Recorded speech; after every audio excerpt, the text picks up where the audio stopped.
नमस्कार दोस्तों। देखिए मित्रों, आपके अभी चल रहा है कार्बन और उसके यौगिक फर्स्ट ग्रेड फर्स्ट पेपर और उसमें साइंस का पार्ट। अभी तक इस चैप्टर में आपने कार्बन की परिभाषा, कार्बन के यौगिक किस प्रकार से बनते हैं, हाइड्रोकार्बन उसका वर्गीकरण, और लास्ट टाइम में जो पुराने नाम हैं रूड, व्युत्पन्न प्रणाली और आईयूपीएसी पद्धति, इसके बारे में अच्छे से जान लिया है। आज देखिए मित्रों, एल्केन का नामकरण, नोमेनकल्चर ऑफ एल्केन्स। इस श्रेणी के जितने भी यौगिक हैं उनका सामान्य सूत्र ये रहेगा CnH2n+2। तो ये सूत्र आपको ध्यान में रखना है। एल्केन के लिए ये सूत्र रहेगा CnH2n+2। कई बार पूछा जा सकता है। इन्हें संतृप्त यौगिक या पैराफिन्स भी कहते हैं। संतृप्त का मतलब है जिसमें सिंगल बॉन्ड हो, क्या हो, कार्बन और कार्बन के मध्य सिंगल बॉन्ड। अब इसके नामकरण के नियम देखिए कौन कौन से हैं। नामकरण एल्केन का किस प्रकार से करते हैं। पहला नियम है, इसमें सर्वाधिक लंबी श्रृंखला का चयन किया जाता है। कार्बन कार्बन आपस में जो जुड़े हुए हैं उसमें सबसे जो लंबी श्रृंखला है उसका सबसे पहले चयन किया जाता है। मुख्य श्रृंखला के बाहर रहे समूह को प्रतिस्थापी कहते हैं। यह परिभाषा भी ध्यान में रखें। जो ये श्रृंखला है इसके बाहर है, अगर कोई समूह रहता है यानी ग्रुप है तो उसको कहते हैं प्रतिस्थापी। यदि दो या दो से अधिक समान लंबाई की सर्वाधिक लंबी श्रृंखलाएं हों तो अधिक प्रतिस्थापी युक्त श्रृंखला का चयन किया जाता है, जिसमें क्या हो, ज्यादा प्रतिस्थापी हों। दो या दो से अधिक लंबाई की सर्वाधिक लंबी श्रृंखलाएं अगर मौजूद हों तो वहां पर देखा जाएगा कि जो सबसे अधिक प्रतिस्थापी उस श्रृंखला का चयन किया जाता है।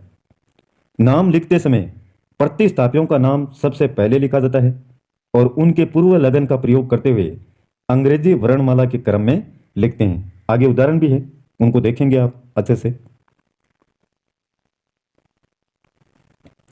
यदि एक से अधिक समान प्रतिस्थापी हों तो उनकी संख्या दर्शाने के लिए जो नीचे सारणी दी गई है इसके अनुसार लिखते हैं। एक से अधिक समान प्रतिस्थापी, जैसे एक लंबी श्रृंखला है और इसमें जो बाहर बच गया इसको तो जैसे 5 कार्बन है, 5 कार्बन की श्रृंखला है और उसके बाहर जो बचा है उसको आपने नाम क्या दिया, प्रतिस्थापी।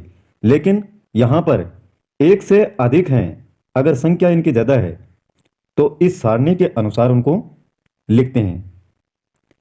समान प्रतिस्थापियों की संख्या एवं उनके लिए प्रयुक्त शब्द। अगर प्रतिस्थापियों की संख्या 1 है तो उसको लिखेंगे मोनो, 2 है तो डाई, 3 है तो ट्राई, 4 है तो टेट्रा और 5 है तो पेंटा, 6 है तो हेक्सा, हेप्टा, ओक्टा, नोना, डेका। ये आपको याद करने हैं पूरे के पूरे। एक बार देखिए इनको, चाहे तो इसका स्क्रीनशॉट आप ले सकते हैं। ये देखिए, समान प्रतिस्थापियों की संख्या है एक तरफ और एक तरफ है प्रयुक्त शब्द। तो ये आपको याद करने योग्य बातें हैं, सारी की सारी आपको ध्यान में रखनी पड़ेंगी। अब देखिए, कुछ महत्वपूर्ण प्रतिस्थापी निम्न प्रकार हैं। ये जैसे इधर कोई श्रृंखला है और इसके ये समूह बन गया यहाँ पर, तो इस प्रतिस्थापी को क्या नाम देंगे, मैथिल। इसी प्रकार से अगर ये 2 बच गए तो इनको कहेंगे एथिल, 3 बच गए तो प्रोपिल। और अगर संख्या में इस प्रकार से हैं और इस प्रकार से जुड़े हुए हैं कार्बन के साथ में तो इसको कहेंगे आइसोप्रोपिल। सीधी श्रृंखला में है तो कोई दिक्कत ही नहीं है, 4 को बोलते हैं ब्यूट और इसका हो जाएगा ब्यूटिल। अब आगे देखिए, इसमें थोड़ा सा इसको एडजस्ट करते हैं अपन। ये दिख रहा होगा, ये देखिए। थोड़ा सा जो वीडियो की क्वालिटी है आप बढ़ा सकते हैं, आराम से बढ़ा के आराम से देखिएगा। अगर प्रतिस्थापी इस प्रकार से जुड़े हुए हैं। क्लोरीन जुड़ा हुआ है तो इसको क्लोरो बोलेंगे, ब्रोमीन जुड़ा हुआ है तो ब्रोमो, आयोडीन जुड़ा हुआ है तो आयोडो, फ्लोरीन फ्लोरो, नाइट्रोजन तो नाइट्रो। ये भी आपको ध्यान में रखना है। कोई श्रृंखला है और उसमें प्रतिस्थापी इस प्रकार से जुड़े हुए हैं तो इनके नाम है ये रहेंगे, और यही मुख्य रूप से काम में लिए जाते हैं। अब ये एक सारणी दे रखी है यहां पर, उससे पहले थोड़ा सा इसको पढ़ते हैं अपन। देखिए 5वां पॉइंट दे रखा है, प्रतिस्थापियों का अंकन। प्रतिस्थापियों को कम अंक दिए जाते हैं। यदि दो प्रतिस्थापियों के समान अंक मिल रहे हों तो अंग्रेजी वर्णमाला में पहले आने वाले प्रतिस्थापी को कम अंक दिया जाता है। समझने का प्रयास कीजिए। दो प्रतिस्थापी हैं और समान अंक मिल रहे हैं तो वहां पर आपको क्या देखना है कि अंग्रेजी वर्णमाला में जो पहले आने वाला है उस प्रतिस्थापी को आप कम अंक देंगे।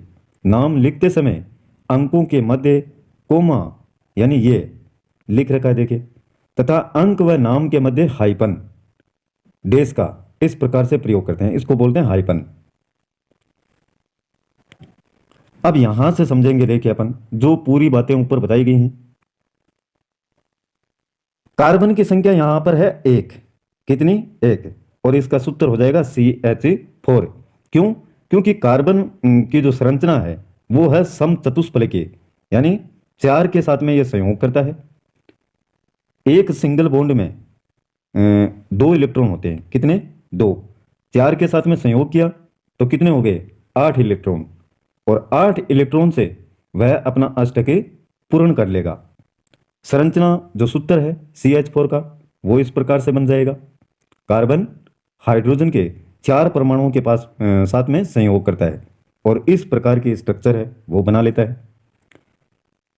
मैथ कहते हैं एक कार्बन को, एथ कहते हैं 2 को। मैथ, एथ, प्रोप, ब्यूट, इसी प्रकार से 10 तक जो आपको बताया पहले। मैथ प्लस एन जोड़ा सिंगल बॉन्ड के लिए, इन जोड़ेंगे डबल बॉन्ड के लिए, और आइन जोड़ेंगे ट्रिपल बॉन्ड के लिए, तो बनेगा क्या? मैथेन। अब थोड़ा सा यहां से आपको दिमाग लगाना ही होगा साथियों। मैथ कहते हैं एक कार्बन को, एथ कहते हैं 2 कार्बन को, प्रोप कहते हैं 3 कार्बन को। अब यहां पर कार्बन की संख्या एक ही है तो मैथ लिख दिया, और सिंगल बॉन्ड है तो क्या लिखेंगे? एन लिखेंगे। अनुलग्न में क्या लगाते हैं? एन। पूर्व लगन में मैथ, एथ, प्रोप, ब्यूट जो भी है, तो नाम बनेगा आपका मैथेन। इसी प्रकार से ये सारे दे रखे हैं देखिए। प्रोप प्लस एन प्रोपेन हो जाएगा, ब्यूट प्लस एन ब्यूटेन हो जाएगा। और ये जो स्ट्रक्चर बनी है मैंने बताया था आपको, आइसो ब्यूटेन वगैरह, ये अगर इस प्रकार की स्ट्रक्चरें बनती है, ये बन रही है देखिए यहां पर, ये आपका कार्बन और इसके साथ में इस प्रकार से जुड़े हुए हैं, तो ये जो स्ट्रक्चर बनती है इसको बोलते हैं आइसो ब्यूटेन। और IUPAC अगर नाम देखा जाए तो ये लिखा जाएगा 2। देखिए काउंट करते हैं 1 2 3, ये 3 कार्बन है एक श्रृंखला में, तो 2 मैथिल, 2 पर क्या है? मैथिल, ये, और ये प्रोपेन इसलिए लिखेंगे मैथ, एथ, 2 कार्बन की श्रृंखला और 3 की होगी तो प्रोप, और इसमें कितने हैं? 3 ही हैं, सिंगल बॉन्ड है सभी में, तो प्रोपेन। C4H10, ये थोड़ा सा ध्यान में भी रखें इसको, ये तो काउंट कर सकते हैं आप। C कितने कार्बन कितने हैं? 1 2 3 4। अब हाइड्रोजन देख लीजिए, 3 तो ये हो गए, एक ये 4, और 3 7, और 3 10। तो इस प्रकार से C4H10 की स्ट्रक्चर बनती है आइसोब्यूटेन 2 मेथिल प्रोपेन। इस प्रकार से इसका नाम है दिया जा सकता है। कुछ अन्य सूत्र भी हैं, ये तो साधारण ही है, देखिए सीधी श्रृंखला है। कार्बन को काउंट करना है आपको, मैथ, एथ, प्रोप, ब्यूट और ये पेंट। तो पेंट और सिंगल बॉन्ड है तो क्या लगाएंगे? एन लगा देंगे, पेंटेन हो जाएगा। और इसी प्रकार से ये प्रतिस्थापी है, इसमें यहां से काउंट कर लिया, एक कार्बन हो गया, ये 2, ये 3 और ये 4, और ये एक बच गया तो इसको कहेंगे प्रतिस्थापी। ये भी आइसो ही है, आइसो पेंटेन। पेंटेन क्यों कहेंगे? क्योंकि इसमें कुल कार्बनों की संख्या कितनी है? पूरी जो स्ट्रक्चर है इसमें 5 है, तो पेंट और प्लस एन लगा देंगे सिंगल बॉन्ड के लिए। अब थोड़ा सा देखिए, ये 2 पर है। 2 पर क्या है? मैथिल समूह है, और 4 कार्बन की जो श्रृंखला है उसको लिखते हैं ब्यूट से, और लास्ट में लगा देंगे एन। तो इसी प्रकार से आप इनका अभ्यास कर सकते हैं, जो भी नाम दिए गए हैं पूरी श्रृंखला प्रत्येक का आप थोड़ा थोड़ा आपकी पुस्तक में देखेंगे और उनका अभ्यास करेंगे। फिर ये आईयूपीएसी जो भी नाम दे रखे हैं, 2 क्लोरो 3 फ्लोरो ब्यूटेन। 2 क्लोरो, 2 पर क्या है? क्लोरीन है, तो क्लोरो लिखेंगे। 3 पर क्या है? फ्लोरीन है, तो फ्लोरो लिखेंगे। 2 क्लोरो 3 फ्लोरो, 4 कार्बन की श्रृंखला है, तो ब्यूट लिखेंगे। सिंगल बॉन्ड है तो ब्यूटेन। अगर यहाँ पर डबल बॉन्ड होता तो आ जाता ब्यूटीन। ट्रिपल बॉन्ड होता तो होता ब्यूटाइन। ज़्यादा मुश्किल इसमें नहीं होनी चाहिए। और ये यहाँ पर देखिए अधिक प्रतिस्थापी युक्त हैं, एक से ज़्यादा हैं। एल्केन के बाद में एल्केन के नामकरण की बात करते हैं, और ये जो सामान्य सूत्र हैं ये आपको ध्यान में रखने ही पड़ेंगे इसके। एक संतृप्त और असंतृप्त। संतृप्त कहेंगे जिसमें सिंगल बॉन्ड हो। क्या हो? Single bond. एल्किन का नामकरण, इसका सामान्य सूत्र CnH2n है। तो ये ध्यान में रखें, इन यौगिकों में कार्बन कार्बन के मध्य द्विबंध पाया जाता है एल्किन में। अतः सर्वाधिक छोटे एल्किन में कम से कम 2 कार्बन उपस्थित रहेंगे। इसमें 1 कार्बन नहीं होगा, 2 तो कम से कम होंगे, ये ध्यान रखें। असंतृप्त हाइड्रोकार्बन कहलाते हैं। असंतृप्त इसलिए क्योंकि इसमें डबल बॉन्ड है। डबल या ट्रिपल बॉन्ड हो तो उसको कहते हैं असंतृप्त।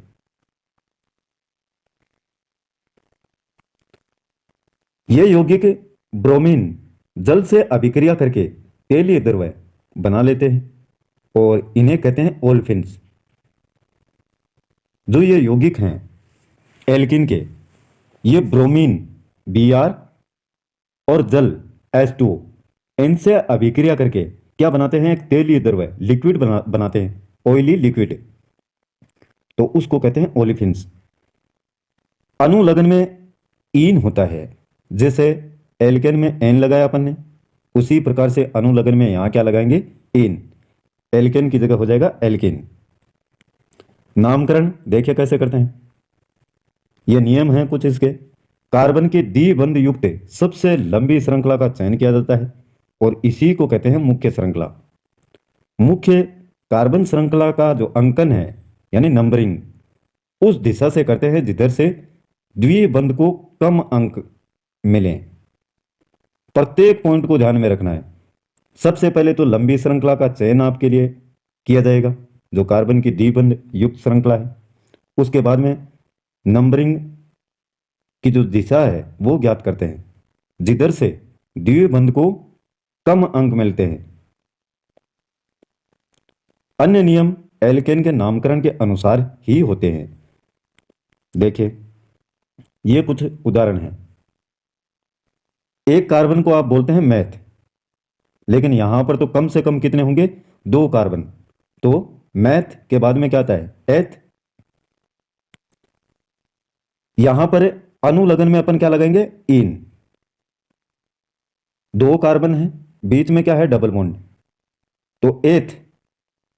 एथ तो है आपका, और ये जब इन लगाएंगे तो ये क्या बन जाएगा?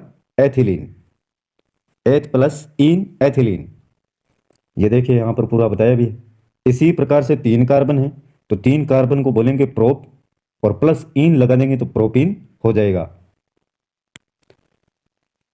प्रतिस्थापी का वहां से चयन करते हैं जहां पर उसके क्या हो? डबल बॉन्ड सबसे कम अंक पर स्थित हो। तो यहां पर क्या है? 1। आगे 4 कार्बन की श्रृंखला है, तो 4 को बोलते हैं ब्यूट, साथ में लगा देंगे आपके इन, तो बन जाएगा क्या? 1 ब्यूटीन। इधर 2 नंबर पर है, कम श्रृंखला का अपने को चयन करना है, तो 2 4 कार्बन की श्रृंखला है टोटल, ब्यूट प्लस इन ब्यूटीन। इसी प्रकार से ये 5 कार्बन की श्रृंखला है, और 2 पर क्या जुड़ा हुआ है आपका डबल बॉन्ड, तो 2 पेंटीन। ये 5 कार्बन की श्रृंखला है, 1 नंबर पर जुड़ा हुआ है आपका डबल बॉन्ड, तो 1 पेंटीन। बहुत ही सरल है। यहां पर देखिए ये प्रतिस्थापी जुड़ा हुआ है इसमें, 2 एथिल 1 ब्यूटीन, 1 ब्यूटीन। कितने कार्बन जुड़े हुए हैं अधिकतम, अगर इस श्रृंखला का लंबी से लंबी श्रृंखला का चयन किया जाए, ऐसे नहीं कि इधर से भी कर लिया काउंट और फिर 4 के बाद में 5 इधर करते हैं, 6 इधर करते हैं, ऐसे नहीं होता है। एक सीधी श्रृंखला जो ये बन रही है, अधिकतम लंबी यही बन सकती है अपनी। इधर बनाएंगे तो 1 2 3 4, इधर भी समान बन रही है। तो 2 एथिल, 2 पर क्या है एथिल, और 1 ब्यूटीन। ये सारे के सारे आपको इसी प्रकार से करने हैं, एग्जाम में पूछे जाते हैं। ये इधर भी दे रखे हैं देखिए। अब बात करते हैं एल्काइन का।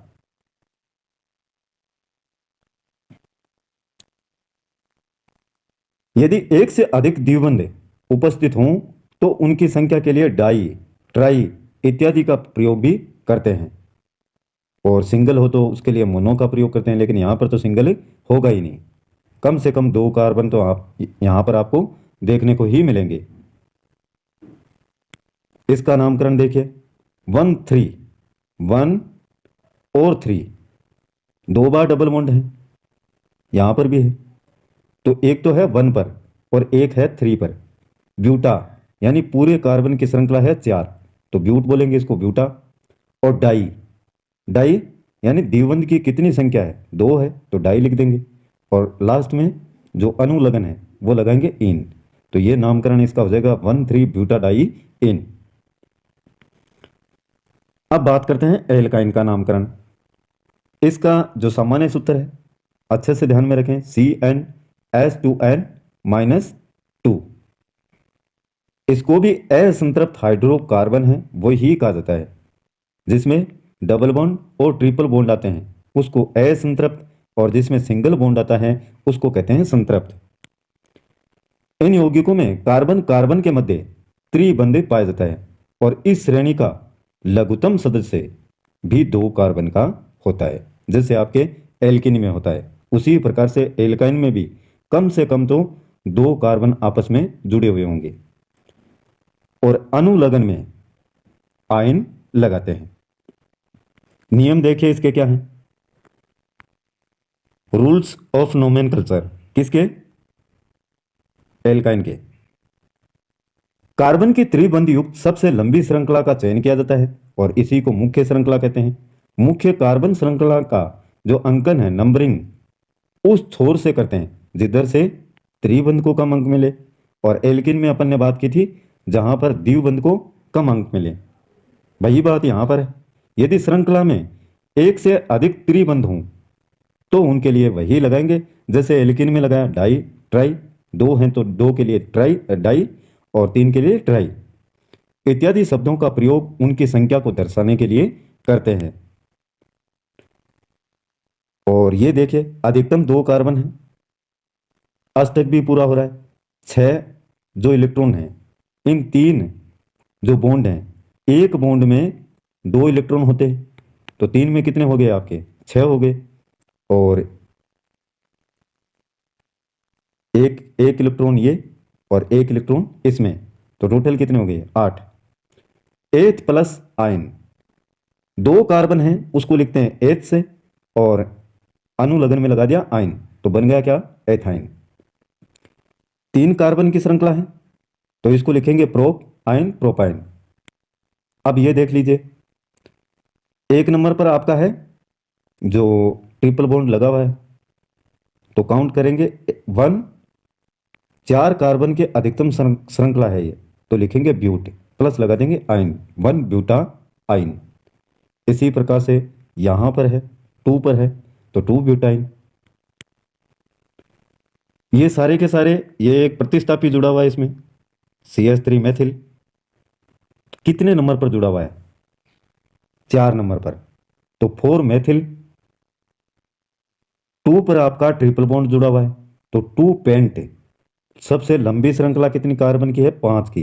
तो लिखेंगे पेंट प्लस आइन, तो इसका नाम बन जाएगा 4 मेथिल 2 पेंटाइन।